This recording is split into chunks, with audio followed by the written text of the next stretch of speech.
Coming to you from the Deep South, this is the Blue Collar Leadership Podcast. High impact leadership is not reserved for leaders, and it has nothing to do with your position, title, or rank. However, it does have everything to do with your character. It's time to climb to the next level and beyond, personally and professionally. Now, let's start making it happen with your host, Max Story. Thanks for listening to the Blue Collar Leadership Podcast today.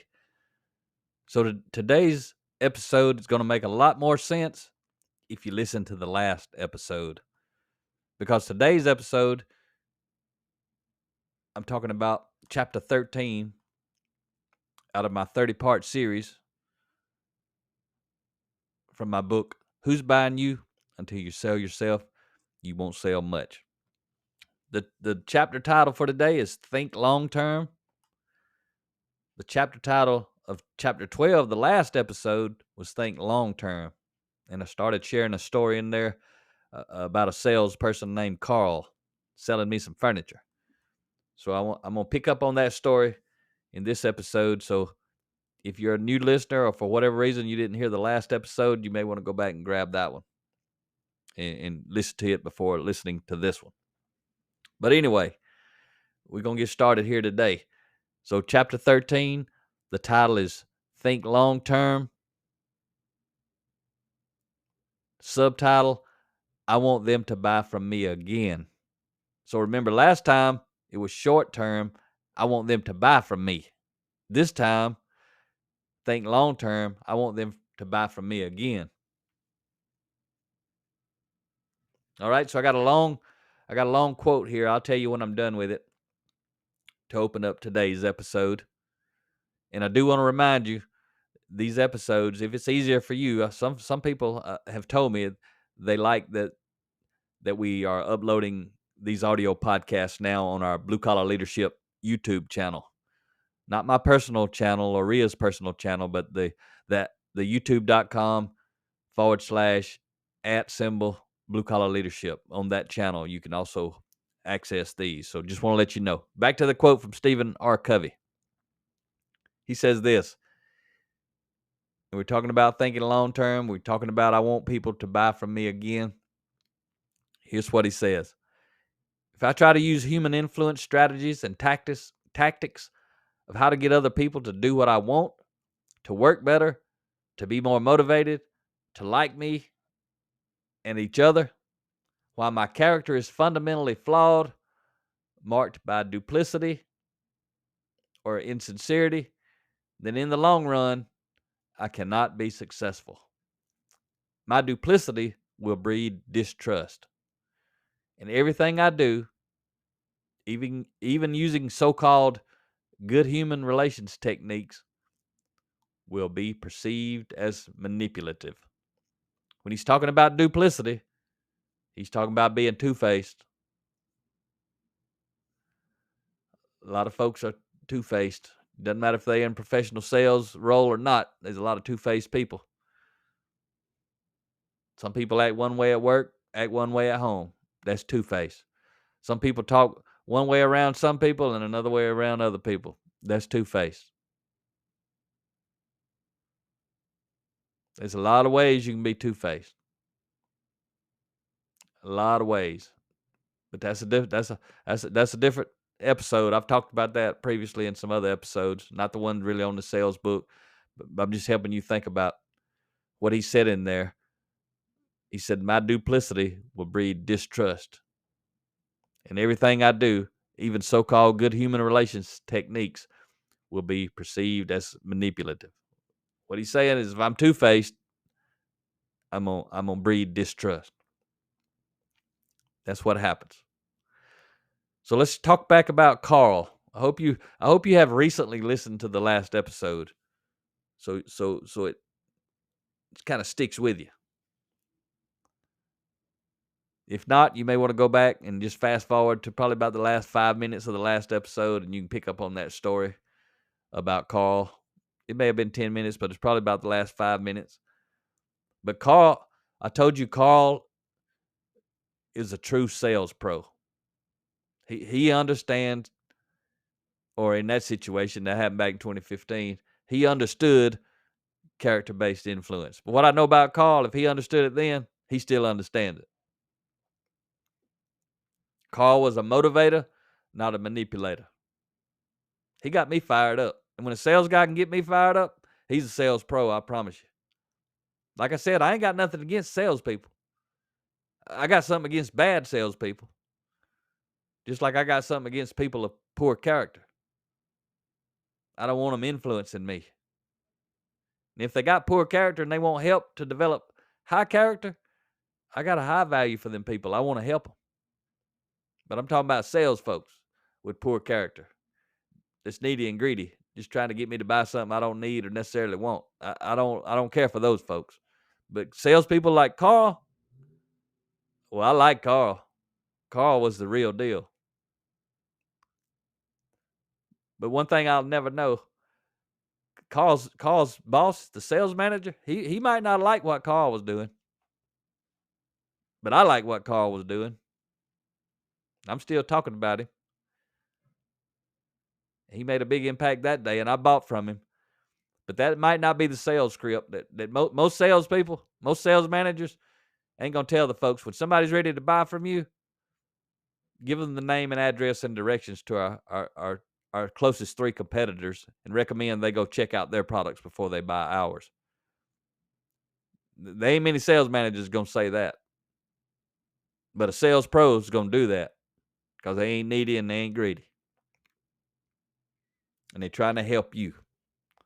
But he's a living example of the principles I've been sharing. It's just one story. I bet if I really, really knew Carl, I could write an entire book about Carl. And if Carl wanted to write a book, and I don't know, maybe he has, he definitely should. I guarantee you Carl could write a better book for salespeople specifically than I could ever imagine writing. He's a living example of the principles I'm sharing. I went back to that store a while back, but I didn't see Carl, so I don't think he was there anymore. But if he was, I would have given him a copy of this book. And I would have recommended he need to write a book or do a podcast or do something. And maybe he's out there doing that. I just don't know it. But he had a gift for building relationships quickly with people and selling a product. But again, most sales managers, especially the amateur sales managers, they would go completely against that. They would want him to follow the script, be a sales puppet, like I taught you back in previous chapters. But Carl was thinking about the long-term relationship from the very start and wasn't going to change his long-term strategy based on the potential of short-term success. That's what sales pros do. Carl was a sales pro. Carl had secured the short-term sales. Don't miss that. I told him I wanted to buy the sofa and love seat, the furniture. He had secured the short-term sale. It was in the bag. However, he proceeded to leverage the opportunity to secure his future sales with us by making additional deposits into our emotional trust account by recommending we visit his competitors. Carl was authentically demonstrating he had our best interests in mind, not his own. It was obvious. It was 100% obvious. How could it not be? We said we wanted to buy it, and he told us to go to the competition, check them out first. If he's worried about him, he would have went to selling. Literally. He'd have went to processing us over at the counter. That was a big deal. Imagine the positive story both of us, meaning Rhea and I, told ourselves about Carl after that moment, on that spot. I was telling myself some stories. I started when I went in the door, and he didn't take us back to where the furniture was at. He did what I asked, which was point us in the right direction, and left us alone. I started telling myself a good story about Carl then. Seems like I remember as we was walking back to the furniture and to the sofas that I was telling Rhea, I like that guy already. But Carl had selfless character. I'm going to tell you something about selfless character. If you're a professional salesperson, selfless character sales. But you're a professional buyer. You've been buying all your life. Everything I'm teaching you in this book, if you're not a professional salesman or person, or if you are, when you put on your buyer's cap, everything I'm teaching you in this book, you know, you wish every salesperson that you met who was trying to sell you something was doing what I'm teaching you from this book. That's all you need to validate what I'm teaching you here. Especially if you're a professional salesperson. Put your buyer's hat on. Put your buyer's hat on and listen to this episode and say, "Oh yeah, that's the way I'd like my." See if you're telling yourself, "Yep, that's the way I'd like my salesperson to be." Yep, that's the way I'd like my salesperson to be. Yep, that's the way I'd like my salesperson to be. But then you got to look in the mirror and say, "Is that how I'm being to the buyers that I interact with or potential buyers?" But Carl had selfless character and selfless character sales. It also leads to a lot of positive word of mouth advertisement. Even if you don't get the current sale, it provides you with a potential opportunity for many future sales with the potential buyer in front of you and the potential buyers who will hear good things about you. That's long-term selling. That's long-term selling. If you just get the short-term sale and people feel pressured, then later they really don't want it, you ain't getting some positive word of mouth. But if you focus on doing what you need to do to get the long-term sale, the odds significantly increase that you're going to get the short-term sale.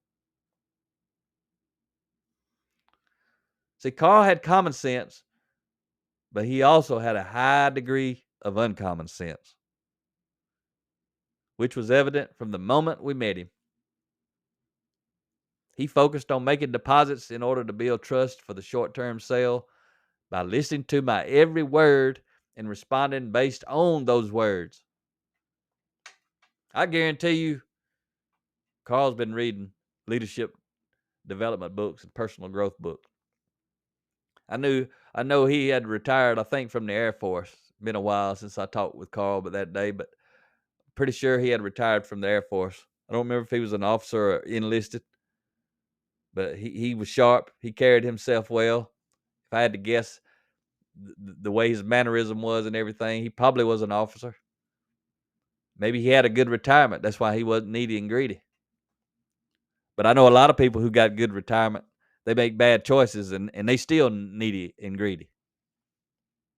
But Carl wasn't needy and greedy. For whatever reason, he wasn't needy and greedy. He pointed me in the right direction as I asked. He didn't lead me there. He understood I wanted to look around by myself without his assistance. He didn't bother us. He didn't hover nearby. I hate that when you tell somebody you just want to look and then they like trail you, about 10, 15 feet back, following you everywhere you go. I can't stand it. Actually, if that happens, I usually turn around and leave. That's how bad their sales approach is, that they're running off customers. Not everybody's like me, but I'm like me. But he understood I wanted to look around without any assistance. He didn't bother us. He didn't hover. He left us alone. All of this was very effective short-term selling. But it's also very effective long-term selling. You start to understand these principles, you start to understand they tie together, and there's a synergy. The more of these principles you can learn to leverage, the greater the synergy, the greater the outcome you're going to get as a professional salesperson. And I'm sure Stephen R. Covey was thinking about intent when he said these words I'm about to share with you. This is what he said. He said, eventually, if there isn't deep integrity and fundamental character strength, the challenges of life will cause true motives to surface, and human relationship failure will replace short-term success. You might want to hit rewind and listen to that one again. Pretty powerful. Those were the words of Stephen Covey. author of The 7 Habits of Highly Effective People. Carl made sure we understood he had deep integrity and strong character with his actions, not his words. I mean, his words aligned, but it was his actions that put his integrity and character on display. You know, words don't mean a lot, but actions, they mean a lot. When you got the right words and the right actions, that's really a big deal. Majority of people, the words and the actions, they don't match in life. They create a lot of distrust and display weak character. Don't have a lot of integrity, those folks. If you're in professional sales, your reputation, your integrity, your character, all that stuff, that's the key to your success right there. You got to be long-term selling. You got to position yourself financially so that you do not come across as needy and greedy, because you are not needy and greedy. Go slow to go fast. If Carl had led us to the living room section of the store, that would have been an instant withdrawal. And you may be thinking this, that would have been a nice thing for him to do. Some sales managers would say, it's in the script. You stay with the customer from the moment they walk in the door. Be there to answer their questions and to sell the product. Show them you care. You care. Don't just walk away.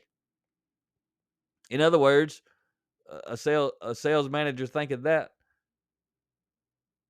would be saying, follow the script like a good sales puppet and get good sales puppet results. But I didn't want him to stay with me, if you remember.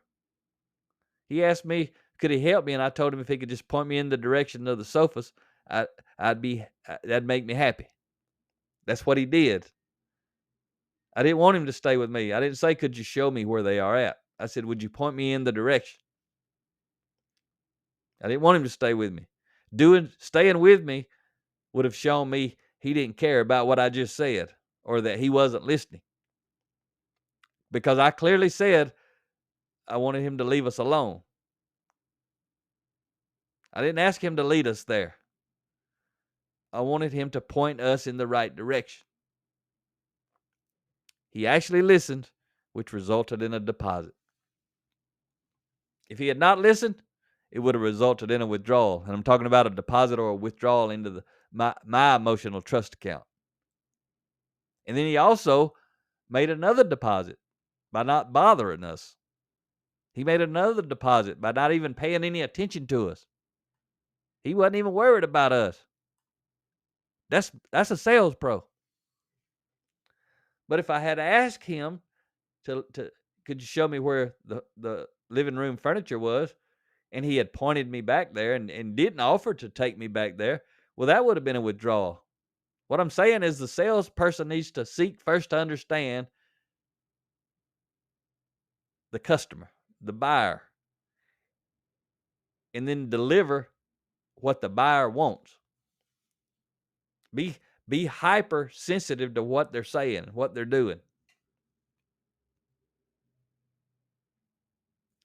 So when my friend Steve Lynott heard I was writing this book to help salespeople excel, I met Steve as part of the Warden Exchange program. Rhea and I, for several years, 3 years or more, maybe 4, I can't remember, we supported a prison warden program with prison wardens from all different types of prisons across the United States. They went through a 9-month program, and Rhea and I were a part of that. And we spoke.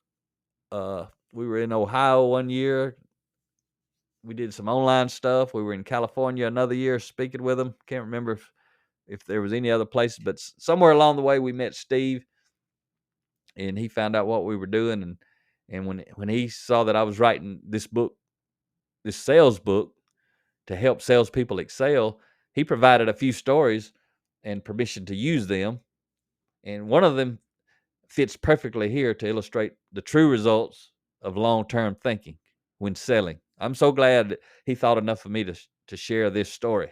and give me permission to add it in my book.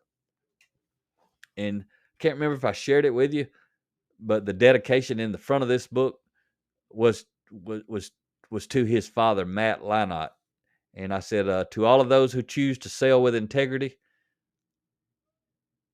in memory of a true sales professional, Matt Leinart. And that's the dedication in front of this book. But I want to read the story that he shared with me that I chose to put in this chapter right here. And I'm glad he did, because he made the book better and he made the chapter better. And I can tell you, the way his dad sold, he made the world a better place. So here goes the story. I'm going to just read it as is. I'm not going to add anything to it so I don't mess it up. And I may say something after I'm done, but I'll make clear that you know when I'm done.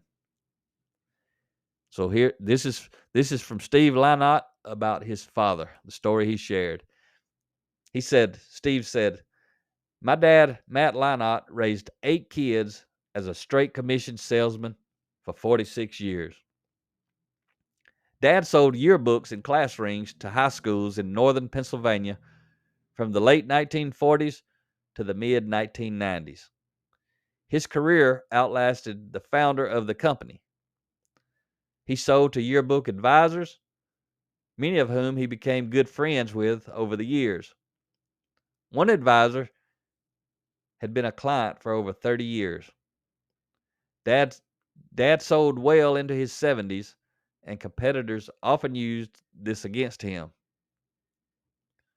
And I'm saying right now, there's a subquote in here of what they would say. Matt's getting up there. He doesn't understand the new technology. His ideas are no longer fresh. We're just a few of the jabs. This advisor listened to one of the young, talented competitors and said, son, I like your company. I like you. I like your product. I want you to come back and see me when you see Matt Leinart's name in the obituaries. And that ends that little story from Steve. That's pretty powerful right there. They come in, these amateur salespeople, they trying to get Mr. Matt's business. They telling his customers, oh, Matt's getting up there. They talking about him being old because he was in his 70s. Matt, he don't understand the new technology, they were saying. Oh, Matt's ideas, they're no longer fresh. Their character was trying to undercut Matt just to get the business. They're going to go in there and bash the other salesman. That right there, for anybody who understands what high character looks like, they know that's low character. So anybody with high character don't want to hear that mess. But the person he's talking to, I love what he said. I got to say it again. He's trying to undercut Matt to sell to this guy. The guy says, son, I like your company. I like you. I like your product. I want you to come back and see me when you see Matt Leinart's name in the obituaries. In other words, this is Mac Story talking now. In other words, if Matt's alive, you ain't got a chance. You got to wait till he passes. Then you come see me, and then we can talk about it. That's pretty powerful. He still didn't say he was going to buy from him. He just basically said, I don't want to see you till Matt's no longer in the picture. Matt had built friends. Matt built trust. Matt sold with a high degree of character, and it's obvious. Matt's another guy. I never got to meet Mr. Matt. But I guarantee you, he and Carl, they were aligned with all these principles I'm teaching in this book. That's how they got the results they got. So as usual, I want to share with you the seller beware points at the end of this chapter. There's 3 of them. I'm reading them directly from the book. Seller beware, point number 1. Remember, too, we're talking about long-term thinking. The chapter title is actually Think Long-Term. Same thing, but worded differently. Think long-term, Seller beware. Point number 1. Your best strategy for short-term selling is long-term thinking. All sales puppet scripts focus only on the short term. Seller beware. Point number 2. You're better off to treat each buyer as an individual. Listen to them. There is no one-size-fits-all script. Seller beware. Point number 3. Don't sacrifice your long-term success. Short-term sales puppet scripts benefit the company most, not you. So that completes those 3 seller beware points at the end of the chapter, but I'm gonna just touch on that last point a little bit.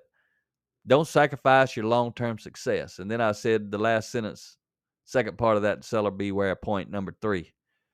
Short-term sales puppet scripts benefit the company most, not you. Those scripts, most of the places where you find where sales people are training the new sales, like sales managers or senior sales folks are training the new sales people on the script, where they gotta just spend so much time memorizing this script, and the sales manager or whoever the boss is gonna ride around with them and model it for them. Then they're gonna ride around with them and make sure they've learned it and they do it exactly. Everything got to be exactly to the script. Most of those places have high turnover in salespeople, and those leaders, they don't care. They don't care how much turnover they get. All they care is the people who are working there, are they following that script? Because they're focused on the short term. They ain't worried about those salespeople long term, meaning they can't keep a job. They just worried about going in, manipulating these people with the psychology that they've put into scripting something so that it will manipulatively influence someone to make a purchase. There's all kind of stuff goes into that. Some companies, they pay a lot of money to develop that script, to manipulate somebody into buying. So their goal ain't to keep the salesperson a job. Their goal ain't to get to salesperson long-term sales. Their goal is to get as many short-term sales as they can get through manipulation. They got all the credit deals that's going to put people in debt so hard that they're going to be needy and greedy. They got all this stuff to get you sucked into the sale. And they are the folks on those scripts that really learn it, they're the wizards. And those who value that the most, they become the sales managers. They're the ones with the sales puppets.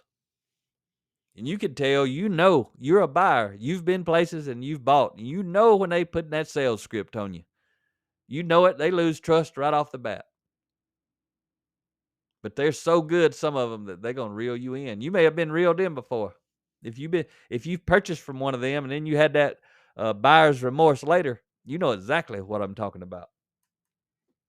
But the goal of my series on this book, Who's Buying You Until You Sell Yourself, You Won't Sell Much, is to help people who are professional sales folks, not to be the bad sales folks, to be the good ones, to be the good ones that people are going to talk about, that are going to represent your company, your organization, your brand, your products, your service, your profession in a positive light.